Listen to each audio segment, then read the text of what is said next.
The virtual CISO moment is brought to you by vCISO Services, a leading provider of quality and experienced virtual chief information security officers for small and mid-sized businesses. Check them out at vcisoservices.com. All right, the doors are closing, so we're going to get started. Thank you all for coming. My name is Greg Schaffer. I'm the principal with vCISO Services. We are a small consulting firm in Franklin, Tennessee, and we provide virtual chief information security officer services for small and mid-sized businesses, including banks and credit unions and the like. A little bit about me, because I think it's important to have a little bit of context here. I've got 32 plus years experience, starting out in IT back before it was even called IT, and then migrating to information security, and about 15 years at the CISO level. I've been doing the virtual CISO thing for over 5 years now, and actually have been doing it solo, meaning that I wasn't doing it as a side, for just about 5 years now, completely. I was the first co-chair of the FS-ISAC Community Institution Council. Some of you may be familiar with that. That was back in 2012, if I remember correctly. We had 15 members. All that to say that I have significant experience. That was when I was a bank CISO. I'm an author. I have published some novels, and I've also published this book, Information Security for Small and Mid-Sized Businesses. If you're interested in it, just come by the table, and you can have a free copy. If you want me to sign it, I'll sign it as well. And I'm also a podcast host. This is something that I started just recently. I am host of the Virtual CISO Moment, and what I do is interview folks in the information security space that have interesting stories about where they've come, what they're doing in cyber, and what they're trying to do to help small and mid-sized businesses. So enough of that. We need to know first what a virtual CISO is. I'm sure you've heard the term. It's usually a part-time. It could be on-site, or it could be virtual, which is really what the V is. First of all, a virtual CISO is a consultant, not an employee, 1099, not an officer of the company, not someone with signature authority, not any of those types of responsibilities. Usually reports to the same type of reporting structure that you would see the CISO reporting to. So a lot of times, virtual CISO reports to the director or the CIO of IT, for example. So it's a consultant, and the consultant brings valuable experience from their previous engagements and their current engagements. And that's going to be important later on as I talk a little bit further. The skill set is very important when understanding what a virtual CISO can do for you and for the credit union. They become a valued team member. All of our engagements, and again, our engagements include, but are not limited to, financial services. We work with some credit unions and a couple of banks right now, but we also work with other verticals. And it's not limited to just within the United States as well. We've got a client in the Caribbean. But in order for it to work, just like the Chief Information Security Officer, the virtual CISO has to be a valued team member. It can't be just a consultant, period. Just stop there. Somebody who just comes in and checks the box for you. And what happens here is that then the credit union results in having increased information security just by bolstering the posture of the organization. So everything with regards to information security. Now, you've heard me use the term information security and not cybersecurity, and there's a reason for that. Depending upon who you ask, you get different answers to this. But the way I view the difference between information security and cybersecurity is that cybersecurity is a subset of information security. Cyber is the technical controls. Information security is the overall program. And that's really what you need. It's a risk management position. That gets us to the second line of defense. The 3 lines of defense, briefly, first line is your operational management. So in terms of information security, that would be the cyber. That would be the firewall management, the SIM management, the actual nuts and bolts of everything that's cyber. Second line, risk management. That's where the CISO or the virtual CISO needs to fit in. And then third line is audit, and they keep the first and second line honest. It's important to understand the types of virtual CISOs that are out there. And I suppose that probably 5 years ago, this slide would have been not necessary, because back then, the virtual CISO was in essence someone like me, someone who had had much experience as a chief information security officer, full-time for various positions, and then decided that for whatever reason they wanted to become a consultant. Now for me, it's a measure of giving back. I realized that I had some talents that I could better utilize by helping small and mid-sized businesses that couldn't afford a full-time security officer. We kind of priced ourselves out of the business. So it's important to know different types of CISOs now because the market has exploded. You see everybody, it seems like, is putting vCISO on their LinkedIn profile. So we're going to go through these in a little bit more detail, but just briefly, the 5 that I've identified, and there's probably more, or maybe you can mix and match some of these together, but for the purposes of today, we'll just do the 5. Experienced CISO, I just talked about, someone who's experienced in risk management, so almost someone who was at the CISO level, but they know enough about risk management, second line of defense, that they can provide the risk management experience that credit union needs. Experienced IT security management, well, okay, now we're getting more blending into second and first line. So they've got some good elements in first line, maybe some in second line. They've worked with risk management and audit, so they kind of understand the concept of controls and also about risk mitigation, but maybe doesn't have that much experience in that field. Then I get a little bit further down, I'm just going to call them the sort of experienced, and we'll go into a little bit more detail on them, and then in name only. And that's a problem that I think we're seeing more and more of. So this is what I like to term what an experienced virtual CISO is. Somebody who's had at least 5 years of senior information security experience. So not necessarily somebody who has held the CISO title, because really, if you think about it, the title in itself is meaningless. If you're not reporting to the board or to the C-suite or to the CEO, that C is meaningless. You're a chief of nothing. But if you were the senior executive in an organization, senior information security executive, well then, that's fine. They have to have significant senior management and board communication. How many times do you think about that you have to be able to communicate very quickly when you go into the board in particular?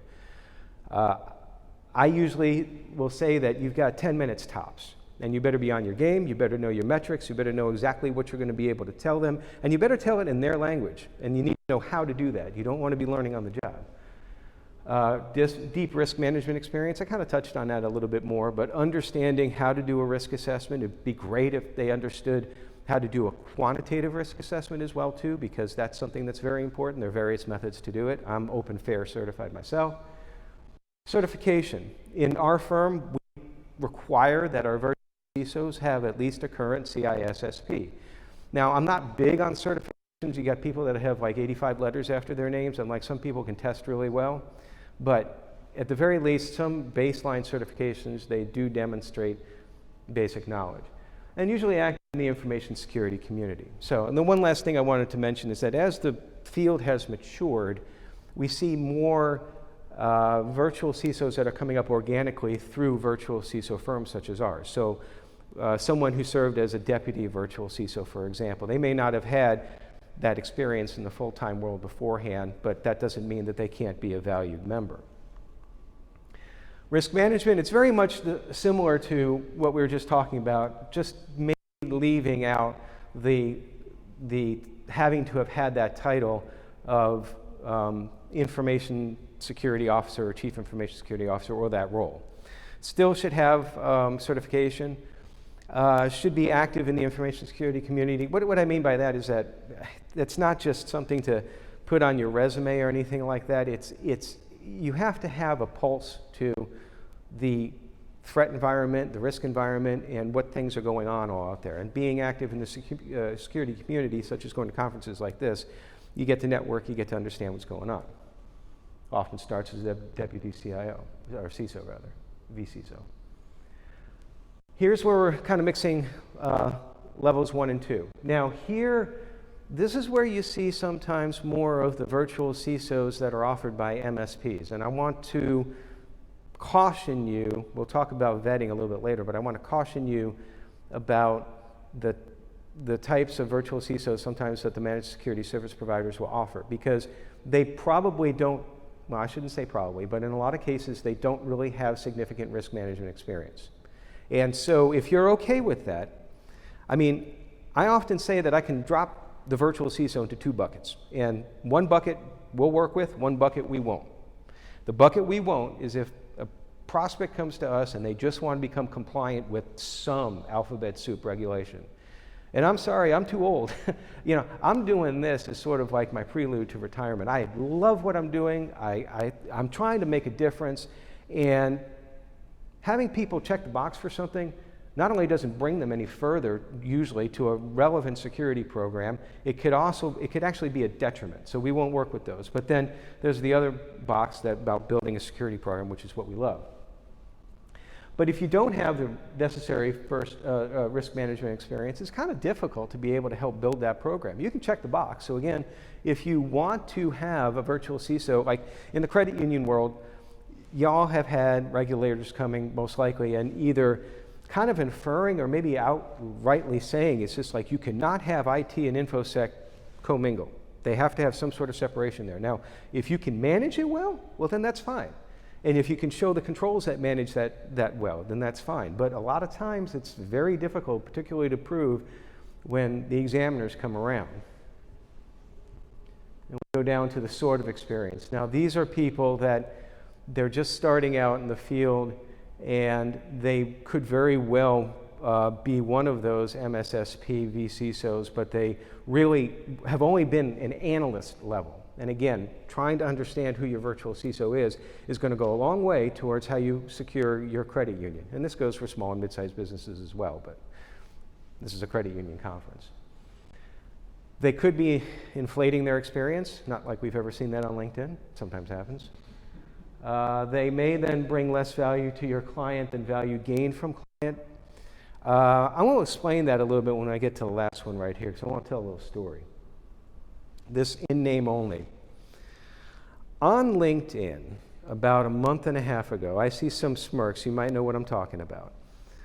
On LinkedIn, about a month and a half ago, there was a poster who was wanting to give great advice to how to break into the cybersecurity field. Because for some people, it's difficult. They're trying all sorts of things. They're doing Try Hack Me and putting top 1% on their LinkedIn profiles, which apparently is not that meaningful as far as a metric goes. I haven't done Try Hack Me yet, but it's an interesting thing. But this one person suggested all you need to do is just put vCISO in your title, and then what you can do is that you can start working as a virtual CISO pro bono for small companies. And then from there, you can gain the experience, and you can, I think the phrase was, you can work out the kinks in your method. And you can then become virtual CISO. Well, there's 2 problems with that. The first problem is that the business is not getting what they need and what they contracted for. In fact, on my podcast, I had a guest a few weeks ago who, I always ask the question, what's the most significant threat to small and mid-sized businesses? And most of the time people say, oh, it's ransomware right now. You know, that's the one du jour. His response was probably the best that I've heard. It was bad advice. Because that can sink a business, that can sink your credit union more than not. Because you're not paying for like cycles of work. This is not a tactical thing. This is a strategic thing. And you have to remember that. So the other problem with that is, before I forget, is for those, unfortunately, who took that advice, they're basically learning how to lie. And if you lie in the world of information security and cybersecurity, it's a very small world out there. People know people. So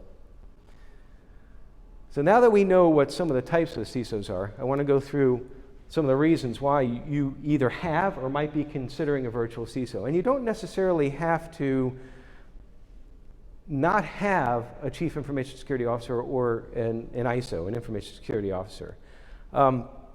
We work with several firms where they have a CISO in place, but what we can do is that we kind of augment it with experience, because not all CISOs are minted alike. We all have like different backgrounds and strengths and so forth, and sometimes too it's expensive to hire people, and doing it part-time can be beneficial.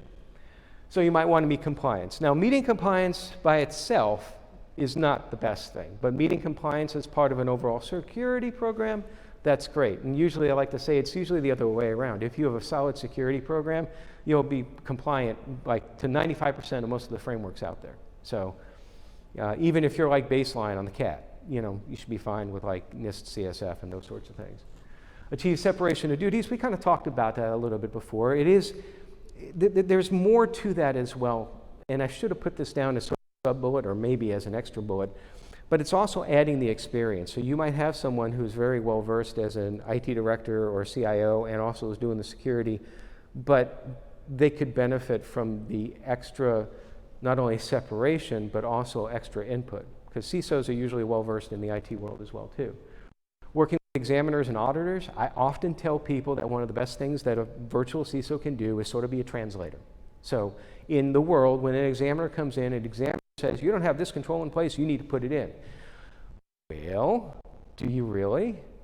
You can look at your compensating controls. And if you don't have someone in your IT department who's competent at talking about risk mitigation and can make that argument, then you might end up spending more money on a tool, because IT people love to spend money on tools. Now, that's not to say information security or IT security folks don't either. We spend a lot of money on tools, and that's why there's a lot of vendors out here. So, enhance and manage the information security program. Again, it's not just about cyber, it's everything holistically into a program. So like one example would be business continuity tabletop exercises. Got to do it. Sometimes can be a pain, sometimes not. We like to create a kind of fun scenario every year. I have to be a little careful about it because in 2019, that summer, the scenario that we ran was for a pandemic. And people were like, we're never going to have a pandemic. Why are we doing this? And then, of course, we all know what happened. So now every time when I bring a scenario around, it's like I was going to do a nuclear strike that had to deal with EMPs this year. And one of my clients said, no, please don't do that. So, but maybe that would be a pretty good one. So, virtual CISO can be short-term. If you're looking for something to kind of bridge between when you had a security officer and they left, and then you bring in a new one, that's cool. It can be long-term as well too. Many of our clients we've worked for well, we've been in business for 5 years. I've got 2 or 3 clients that I've been with the entire 5 year, and then for the most part, every virtual CISO client that we brought on, we've kept. So it's a long-term engagement. That gets back to becomes a valued member of your team. And that's really important when we're talking about how a virtual CISO can benefit a credit union as well too, because this isn't like, you don't want to look at the virtual CISO as being an outlier. You want to be sure that it's someone that actually understands your business. So let's talk a little bit about CISO or virtual CISO duties. A lot of it will be the same as what you would have for Chief Information Security Officer full-time. Some of it may be a little bit different or a little bit changed in a way, but yeah, looking at policies, procedures, and all of that, good eye on it from a risk management and a framework standpoint. If you want to align with different frameworks, I have that a little bit further down. Well, we often have mapped from different frameworks and looking at controls. I always see controls as being the glue that binds the frameworks together. If you're going to want to be, if you're going to want to be compliant and meet the requirements of more than one framework, it's best that you write your controls in kind of like a more vanilla fashion. Sometimes if you're just going to write for one framework, it's kind of easy to take the requirements and then just respin them into control language. I've done that with ISO before. It's easy to do. But then if someone who's ISO certified and then they want to get SOC 2 certified, it's like, oh, okay, how are we going to map the controls for the common criteria? We chair quarterly committee. That's kind of a governance thing, so it's a way of looking more at overall governance. Talk about that a little bit more on the bottom, but from that perspective, it kind of looks good from a examiner standpoint, but from a more realistic standpoint, that cross-communication across all boundaries, not just whomever it is that we report to. And in financial services, typically, we report into the chief risk officer, which, yay, makes sense, wish that was the way all across the board. But here, we get exposure to some of the other C-suite, and everything that goes on there is then transmitted to the board. Sometimes we'll talk to the board as well, too. But if we don't, what we do is through there. So you have that up and down communication. Manage risk assessment and the CAT and the ASET. Obviously, those are things that you need. It's regulatory. For those of you who have used that ASET or CAT spreadsheet, spreadsheet, back in the day when the FFIEC first came out with the CAT, it was just this, and it still is, this documentation. It's just a document of things you need to do. And so a bunch of us were going through the process of like creating our own spreadsheets for tracking. And somebody, not me, someone way smarter than me said, hey, this was on the CIC that I was talking about, the FSISec channel. Somebody way smarter than me said, hey, why don't we all get together and partner with some of the other groups like the American Bankers and all that, American Banking Association and other groups, and try to develop something, and thus that cybersecurity automated tool spreadsheet tool. So tool is in it twice. That's how that came about. Just, that's kind of like Cliff Clavin type knowledge there. If you don't know Cliff Clavin, then I'm sorry, I just showed my age. Facilitate the tabletops, I talked about that. Third-party vendor management. You don't really see this too much with credit unions from the standpoint of like having to respond to external questionnaires. Sometimes it might happen, but banks usually don't, and credit unions don't really have to respond to those sorts of questionnaires, but we do help with that. And on the flip side, we help with your vendor management program.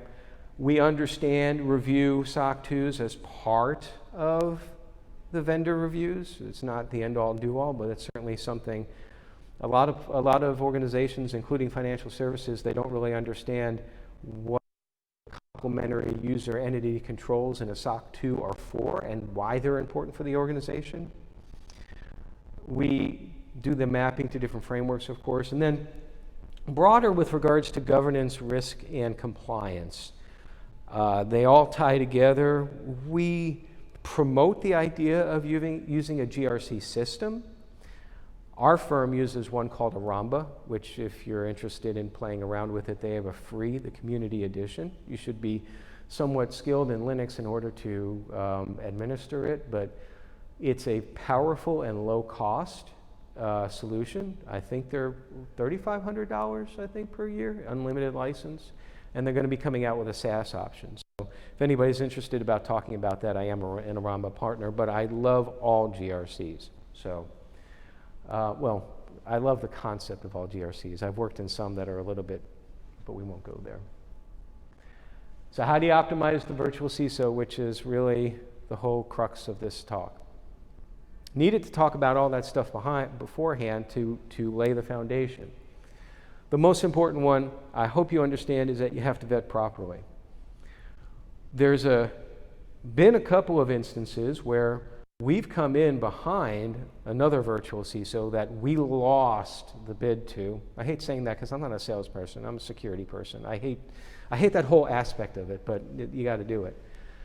But a couple of years later, they came back to us and said, hey, are you still interested maybe in working with us? And I'm like, of course we are, because they realized that they went more with just bottom line costs. And I'll be quite honest, we're not the cheapest ones out there. This isn't a sales thing here, but we are not the cheapest ones out there, but you get what you pay for. If you're just looking again for just checking a box, that's fine. You can get that at a great rate. You need to communicate everything to your virtual CISO, good and bad, okay? And this is very important. They're not an auditor. And that's not to say that you're not supposed to communicate everything with the auditor. You are. The auditor ideally is supposed to help you as well. But the virtual CISO, in order to understand your organization, you have to remember that they're not walking around the hallways. They don't pick up these little conversations. I mean, when I was full-time CISO, it's like I could pick up on things. I just go to IT just to like, hey, what's going on? You know, that sort of thing. But here it's like, oh, there's got to be some really good communication. And I'll be straight up, a lot of organizations have a problem with that at first, understanding that aspect of the virtual CISO. Again, we can help with the risk assessment, and we're looking at the risks from an outside perspective. So we literally are objective there. We are just there to help you, but we don't play any sort of politics. We're not involved in that. Have to work with IT, especially work with IT. I've often said that IT and the security officer, the CIO and the CISO have to be like best friends. BFFs, is that what they say? Is that best friends forever or something like that?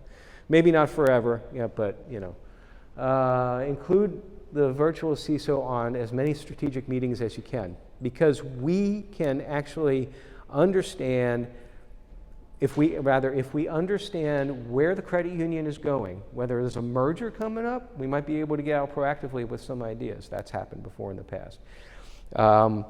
We have a better understanding about threat intel and understanding some aspects of that intel that might actually impact the credit union is important as well too.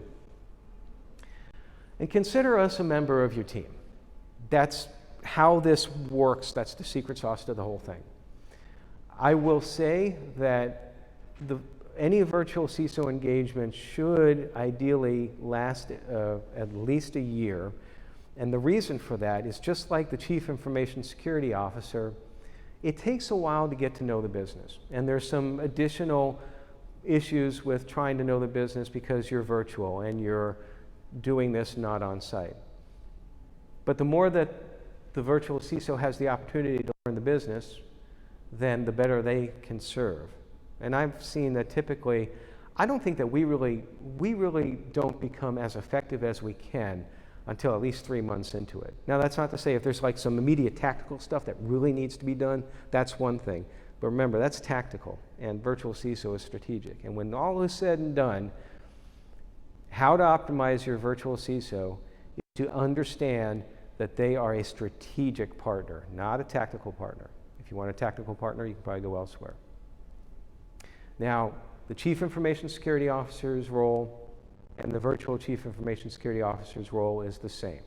The way I like to define that, their most important duty is to provide that information so that the C-suite and the board of directors can make risk-informed decisions. So when you're looking at optimizing your virtual CISO, you have to look at it through those lenses.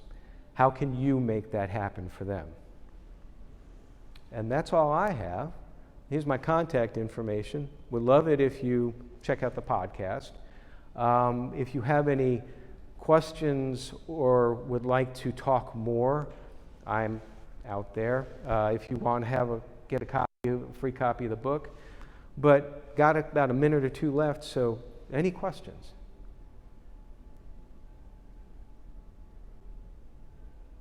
So in Toastmasters, they say count in your head, count to 7. And if you don't get anything, then there's probably no questions. So I appreciate your time. Thank you very much.